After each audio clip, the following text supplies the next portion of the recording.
अभी हम लोग देखेंगे प्रैक्टिकल नंबर 2A का प्रोग्राम क्या है। सबसे पहले इसका क्वेश्चन देखते हैं क्या है। तो इसका क्वेश्चन ये है कि generate and not function using macular speed neural network.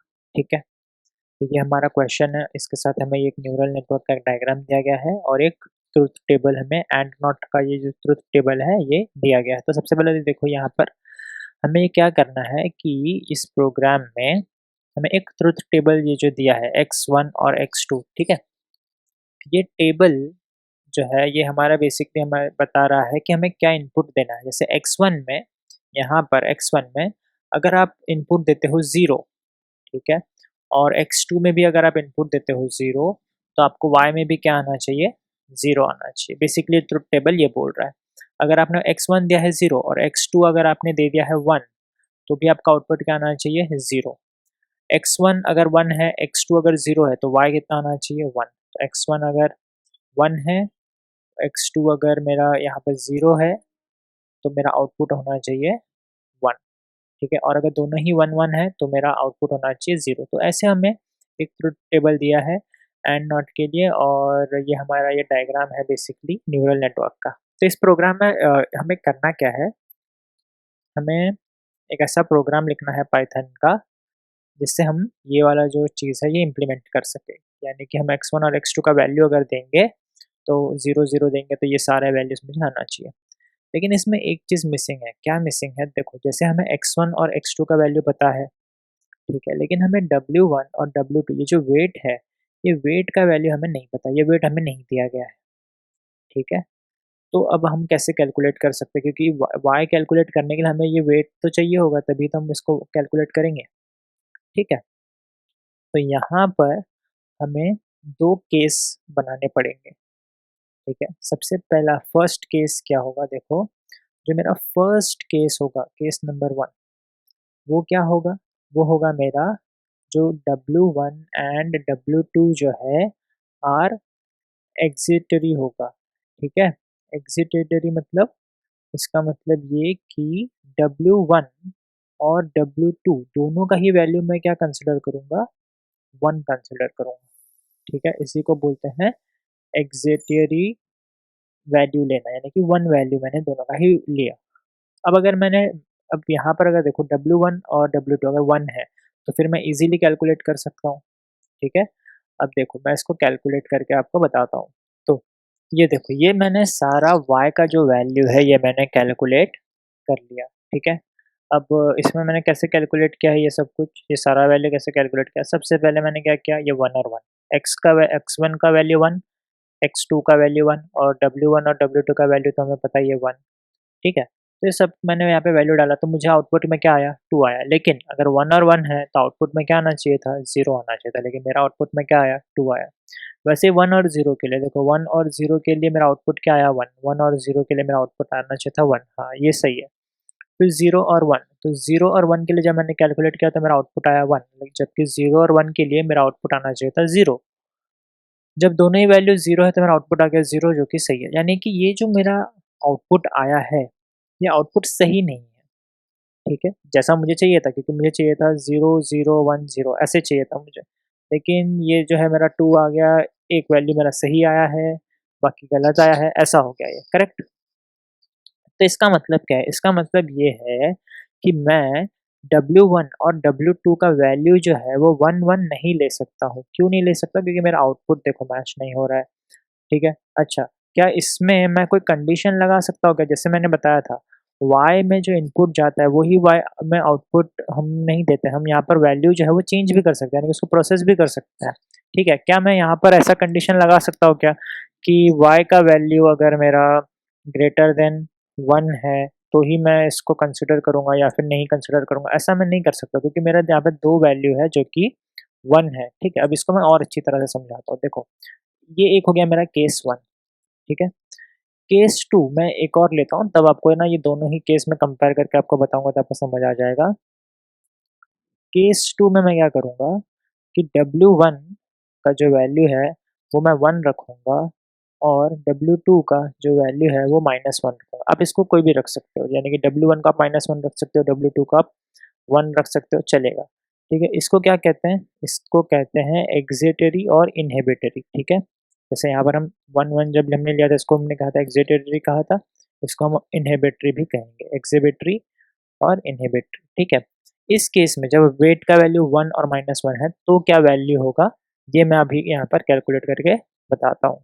अब देखो, ये जो मेरा केस 2 है, इसे मैंने कैलकुलेट किया। केस 2 में सेम x1 और x2 का जो वैल्यू था 0, 0, 0, 1, 1, 0, 1, 1 वैसे ही लिया है। चेंज क्या किया है? चेंज यहाँ पे किया है मैंने वेट, W1 को मैंने रखा है 1 और W2 को मैंने रखा है -1 सॉरी, ठीक है? तो यहाँ पर आउटपुट देखो मेरा कैसा आ रहा है 0, 1, -1, 0।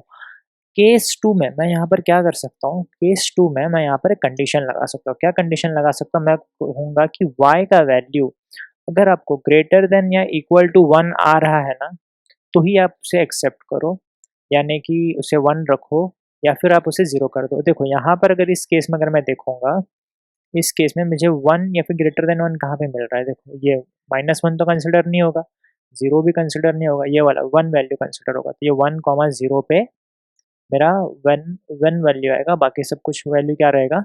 0 रहेगा, ठीक है? तो मैं यहाँ पर कंडीशन लगा सकता हूँ कि अगर मेरा y का वैल्यू 1 या फिर ग्रेटर देन 1 आया, तो मैं उसको 1 कंसिडर करूँगा। अगर 1 से लेस आया, तो मैं उसको 0 कंसिडर करूँगा। अब वो 0 भी हो सकता है, -1 भी हो सकता है, कुछ भी हो सकता है। वो 1 से लेस है, उसको मैं 0 कंसिडर कर लूँगा, ऐसा। अगर मैंने ये कंडीशन यहाँ पे लगा दिया, तो ये तो ऑलरेडी 0 है, ये भी ऑलरेडी 0 है।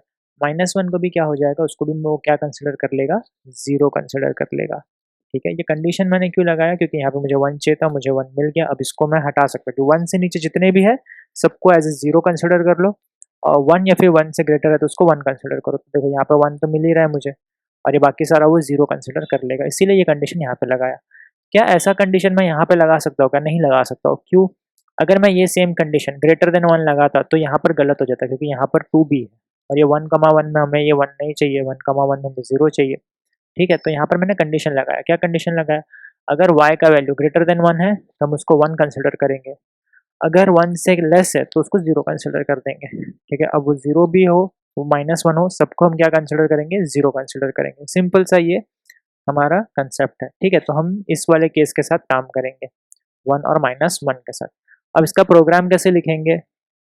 इसका प्रोग्राम काफ़ी ज़्यादा सिंपल है।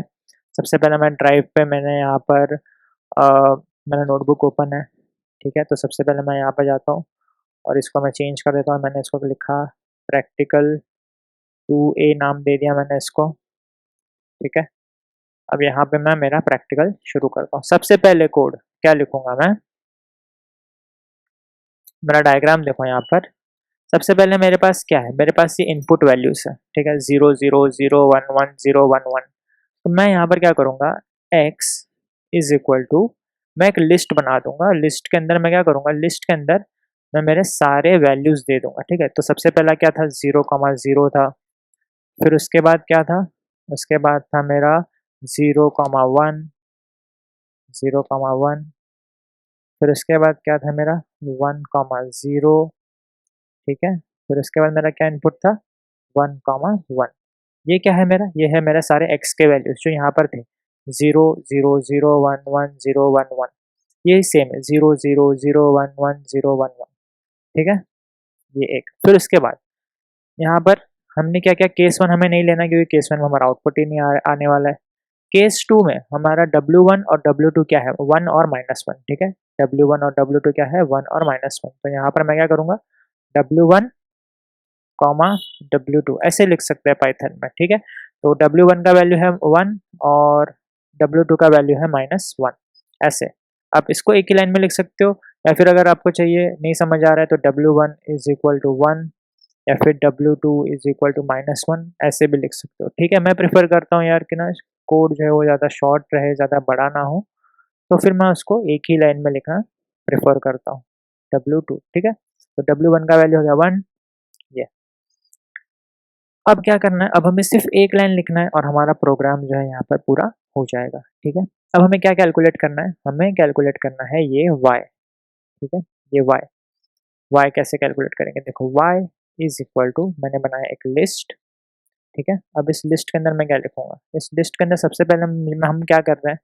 हम यहाँ पर ये जो मल्टीप्लिकेशन हम करते हैं फिर ऐड करते हैं, राइट, उसके लिए हमें वैल्यू चाहिए होगा। तो मैं क्या करूँगा, for x1 comma x2 in x, ठीक है। इससे क्या होगा, x के अंदर, ये x लिस्ट है मेरा, इसके अंदर वो एक एक वैल्यू लेगा, यानी कि पहले जब ये वाला वैल्यू कंसिडर करेगा तो x1 का वैल्यू होगा 0, x2 का वैल्यू होगा 0, फिर उसके बाद जब ये वाला वैल्यू कंसिडर करेगा तब x1 का वैल्यू होगा 0 और x2 का वैल्यू होगा 1, फिर जब ये वाला वैल्यू आएगा तब x1 का वैल्यू होगा 1, x2 का वैल्यू होगा 0, ऐसे करते करते वो एक एक करके ये 4 बार ये लूप चलेगा और ये लेगा वैल्यू, ठीक है। ये आने के बाद हम क्या करते हैं, हम यहाँ पर क्या करते हैं, x1 यानी कि ये x1 सॉरी यहाँ पे नहीं, ये जो x1 है, x1 को हम मल्टीप्लाई करते हैं वेट 1 से, प्लस x2 को हम मल्टीप्लाई करते हैं वेट 2 से।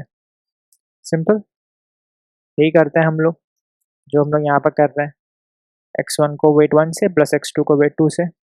लेकिन हमारे यहाँ पे कंडीशन लगाया है हमने क्या, कि अगर वो ग्रेटर देन 1 हुआ तो ही हम उसे कंसिडर करेंगे, राइट। तो मैं क्या करता हूँ, ये जो मेरा पूरा वैल्यू आया ना, x1 into W1 plus x2 into W2, अगर ये ग्रेटर देन इक्वल टू 1 है, अगर हमने ऐसा कहा, अगर ये ग्रेटर देन इक्वल टू 1 है तो मैं क्या करूँगा, ये मुझे रिटर्न करेगा ट्रू या फॉल्स। देखो ये जो मैंने ब्रैकेट में लिखा है इतना पार्ट, ये मुझे रिटर्न करेगा ट्रू या फॉल्स, कि अगर मैंने इसको कैलकुलेट किया ये ग्रेटर देन 1 है कि नहीं। अगर इसने ग्रेटर देन 1 हुआ तो कंसिडर करेगा ट्रू, और ट्रू को हम जब इंटीजर में कन्वर्ट कर देंगे तो वो हो जाएगा 1, ठीक है। सिंपल, इतना सही मेरा कोड था, ये हो गया मेरा।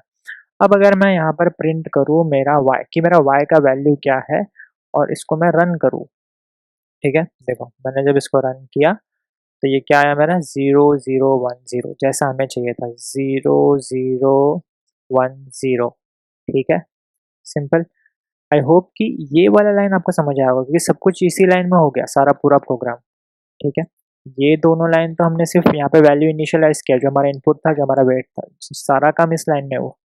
अगर आपको ये सिंटैक्स नहीं समझ आया कि ये हमने कैसे लिखा है ये सिंटैक्स, तो पाइथन में एक कंसेप्ट होता है, उस कंसेप्ट का नाम है लिस्ट कॉम्प्रिहेंशन, ठीक है।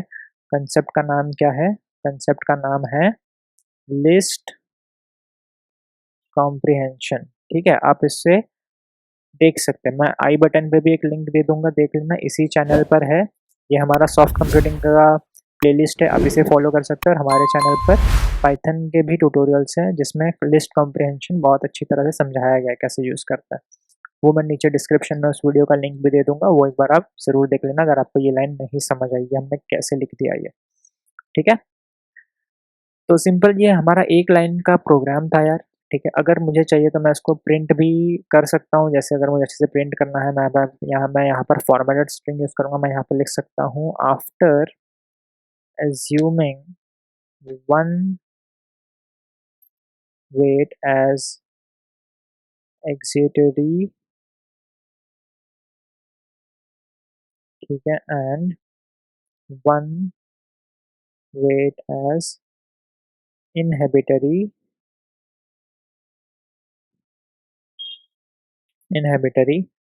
ठीक है। तो y इज इक्वल टू जो भी मेरा y का वैल्यू है वो, ठीक है। सिंपल सा हमारा ये मेरा प्रोग्राम हो गया। अब अगर मैं इसको रन करूँ, देखो यहाँ पर मेरा आ गया, आफ्टर अज्यूमिंग 1 वेट, ठीक है, एज इन एक्सिटरी और inhibitory y is equal to, ये हमारा आउटपुट आ गया। अगर हमें इनपुट भी दिखाना है अगर, तो वो भी हम दिखा सकते हैं, या फिर इतना प्रोग्राम तो ठीक ही है। चलो ठीक है, ये हमारा y आउटपुट यहाँ पर कैलकुलेट होकर हमें मिल गया। सिंपल सा ये प्रोग्राम था हमारा, 3 लाइन का बेसिकली प्रोग्राम है, 3 भी नहीं 1 लाइन का ये प्रोग्राम है, ठीक है। यहाँ पर तो हमने सिर्फ वैल्यू इनिशियलाइज किया है क्वेश्चन से देख के, ये लाइन तो सिर्फ प्रिंट स्टेटमेंट है, जो भी है सिर्फ ये एक लाइन है, इस एक लाइन में हमारा पूरा वैल्यू जो है वो कैलकुलेट होके आ गया, ठीक है। आई होप कि ये वीडियो समझ आया होगा। अब देखते हैं नेक्स्ट वीडियो में इसका 2B प्रैक्टिकल क्या है। इस वीडियो में इतना ही।